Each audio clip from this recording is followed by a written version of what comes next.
আজ একটি পত্ররূপ কবিতা পড়ব। পত্ররূপ কবিতাটি লিখেছেন পৃথ্বীরাজ চৌধুরী। তার সুনিপুণ কলমে আমাদের এই পত্ররূপ কবিতাটি উপহার দিয়েছিলেন।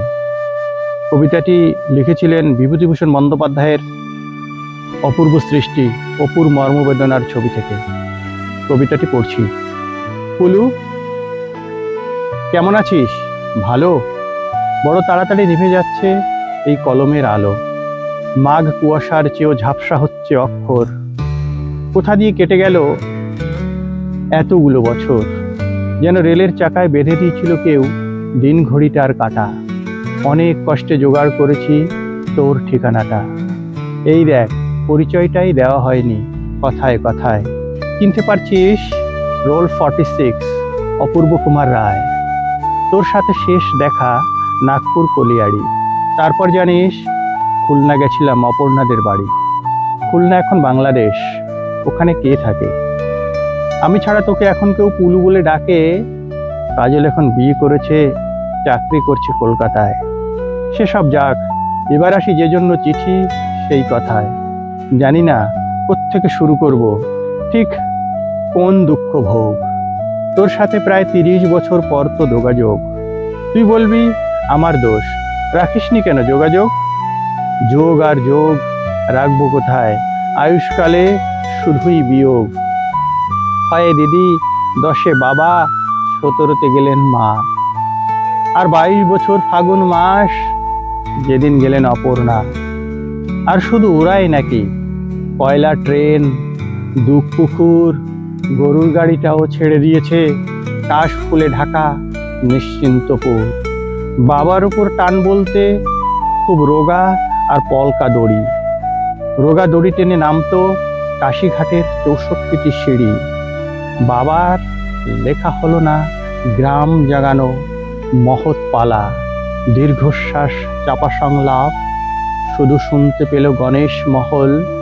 এখনো মাঝে মাঝে স্বপ্নে আসে হরিহর পালা গীতিকার আঙুল দিয়ে দেখিয়ে বললেন, ওই যায় সব যাত্রা আমার, হরিধ্বনি দাও হে সবে, দুহাতে ওড়াও বিন্নি খই। বাঁশের মাচায় শুয়ে চলেছে না লিখতে পারা আমার বই। ফিরে এলাম দেশের বাড়ি, ঘুরলো আবার রেলের চাকা। সম্বল বলতে গলার পইতে মার জমানো 36 টাকা। পল্লী বাড়ি একই আছে, ধোয়াটে মাঠ, কাশের বন। নতুন করে শব্দ লিখলাম স্যারের কাছে অ্যাম্বিশন। লিভিংস্টোন পড়ছি যখন কবে যাব আফ্রিকায়। দেবতাকে অভ্যুক্ত রেখে এই পুরুতের ছেলে জলপানি পায়। মাকে ছেড়ে, পল্লী ছেড়ে পুরুতের ছেলে দূর পালালো। দূর বলতে কলকাতা। তেতলা বাড়ি, ইলেকট্রিকের আলো। অখিলবাবু রয়্যাল প্রেস সারা রাত কাজ করতাম। নতুন বইয়ের মলাট দেখলেই ইচ্ছে হতো লিখি বাবার নাম। এদিন একটা চিঠি এলো, মায়ের নাম লেখা তাতে। মা লিখেছেন ভাঙা ছন্দে, মা লিখেছেন কবিতাতে, অপু, আমার মাথার উপরে উঠছে জানিস রাতের আকাশ। কদিন পরেই গণেশ পুজো, তোরা কলেজে ছুটি কি পাস? চারা গাছটা পুঁতে গেছিলি, কদিন হলো দেয়নি জল। গণেশ পুজোয় না এলেও তুই অঘ্রাণ মাসে আসবি বল। কদিন ধরেই জ্বর আসছে, বলা হয়নি কথায় কথায়। সংসার না বৈরাগ্য, কি জীবন হয় ছেঁড়া পাতার। এসব আমার জানা দরকার, এসব আমার জানা প্রয়োজন। ব্যর্থ লেখক অপূর্ব রায়ের ওরাই হলো আত্মা স্বজন। ওরা আমার সাথে বসে ওঠে, আমার সাথে অফিস করে। শুধু পেছন ফিরে দেখতে গেলেই ওরা বৃক্ষ বনে লুকিয়ে পড়ে। আর যখন ঘুমিয়ে পড়ি ওরা স্বপ্নে আসে অহরহ। আসলে শুধু ছেড়ে এসেছি তো, কখনো ওদের করিনি দাহ। এখন আমার মায়ের বয়স, সন্ধে হলেই আসে জ্বর। বাবা বসে জল সেক দেয়, বলে অপু লেখাটা শেষ কর। পশ্চিমের টিকিট কেটেছি, ভোর হলেই রওনা হব।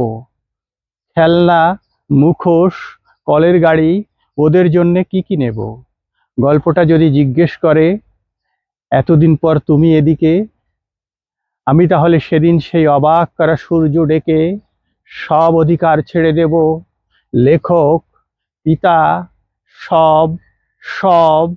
লেখক শর্ত বিনিময়ে ফিরে পাবে ওরা শৈশব।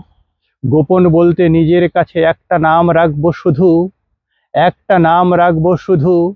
পিতা নয়, লেখক নয়, স্বার্থ নয়, শুধু বন্ধু। চললাম পুলু, জানাবো তোকে কি দেখলাম ছেঁড়া পাতায়। ভালো থাকিস, বইটা লিখিস। ইতি অপু, অপূর্ব কুমার রায়। ধন্যবাদ।